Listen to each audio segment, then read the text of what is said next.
Guys, panibagong video, panibagong update tayo dito sa ating account. And also, thank you so much po. So guys, kanina, ngayon pa lang, habang natutulog ako, so biglang may tumatawag. Kala ko, pabili daw. So, eto na nga, biglang may gift tayo guys. So thank you so much, Idol Rochen.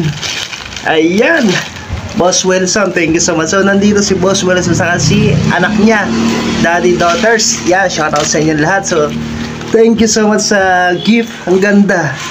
Ayan Idol Wilson, kay Idol Rochen, Daddy Daughters sa inyo. Thank you so much. So ayan may gift sila guys.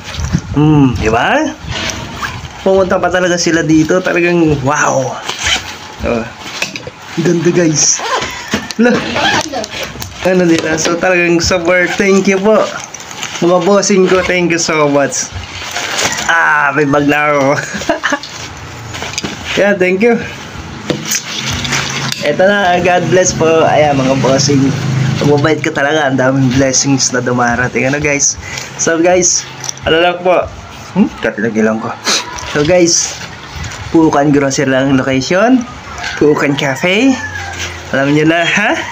So thank you so much. Alam na alam nila yung location, kaya tayo may bag. So yan lang po. Maraming salamat and God bless us.